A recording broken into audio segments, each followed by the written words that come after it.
नमस्कार साथियों, आज हम बात करने वाले बिहार के मुख्यमंत्री महिला रोजगार योजना के बारे में। जी हाँ, सरकार ने बड़ी संख्या में जीविका से जुड़ी महिलाओं के खाते में 10-10 हजार भेजने की प्रक्रिया शुरू कर दी है।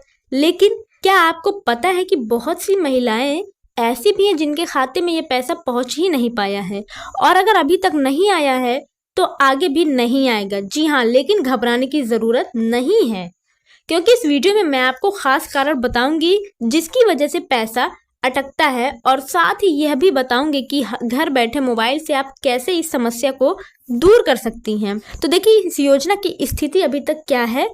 तो इस योजना में अब तक करीब 1,13,00,000 महिलाएं जुड़ चुकी हैं, और पहली किस्त 26 सितंबर को जारी भी की गई थी, जिसमें 75 लाख महिलाओं के खाते में राशि डाली गई।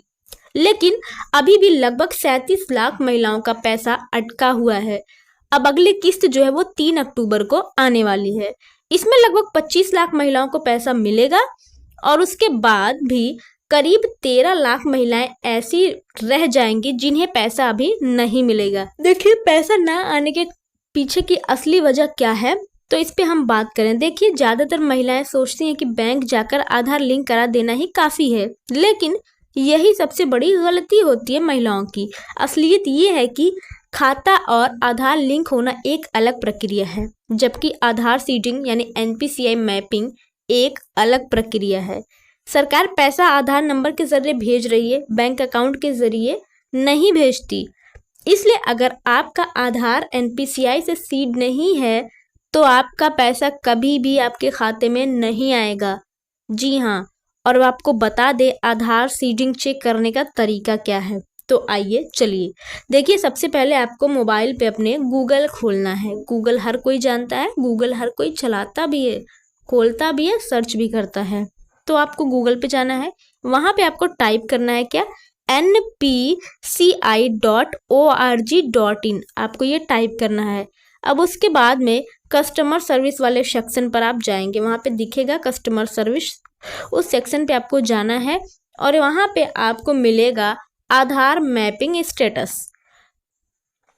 तो आप अपना आधार नंबर डालिए और कैप्चा भरिए और OTP डालिए। जी हाँ, अब आपके सामने साफ साफ लिखा आ जाएगा कि आपका आधार सीडिंग हुआ है या नहीं हुआ है।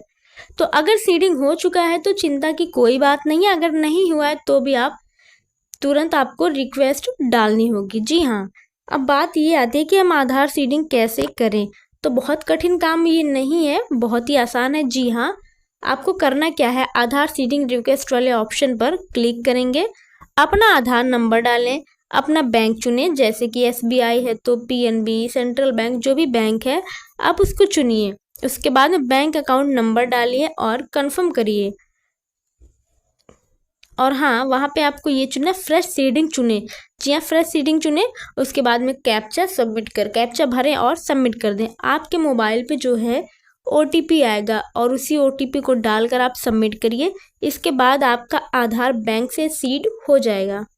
तो है ना ये आसान, बहुत कठिन काम नहीं है, ये हर कोई कर सकता है। जी हाँ, आपको एक रेफरेंस नंबर भी मिलेगा जिसकी सहायता से आप बाद में स्टेटस भी चेक कर सकते हैं। बात ये आती है कि सीडिंग जो है पूरा होने में कितना समय लेगा।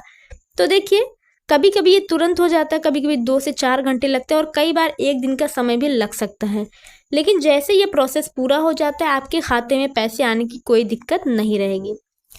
तो मेरी उन बहनों के लिए खास एक मैसेज है। जी हाँ, तो बहनों, सरकार का मकसद है कि आर्थिक रूप से मजबूत हों और रोजगार से जुड़ें। अगर आपके खाते में अभी भी पैसा नहीं आया है तो ये आपकी गलती नहीं है, बस एक छोटी सी प्रक्रिया पूरी करनी है, आधार सीडिंग। जी हाँ, और आपके खाते में पैसा आ जाएगा। तो अगर आपने यह काम कर लिया तो 3 अक्टूबर को भी जारी होने वाली जो दूसरी किस्त है उसमें आपका नाम शामिल हो सकता है। तो दोस्तों, अब आपको ये समझ में आ गया होगा कि पैसा क्यों अटकता है। जी हाँ, और किन महिलाओं को मिलेगा, किसे नहीं मिलेगा, और पैसा पाने के लिए आपको क्या करना होगा। तो इसलिए आप देर मत कीजिए, तुरंत आधार सीडिंग कीजिए और योजना का पूरा लाभ उठाइए। और हाँ, इस जानकारी को आप अपने गांव की हर महिला तक जरूर पहुंचाइए, क्योंकि एक छोटी छोटी सी जानकारी जो है वो किसी का बड़ा फायदा करा सकती है।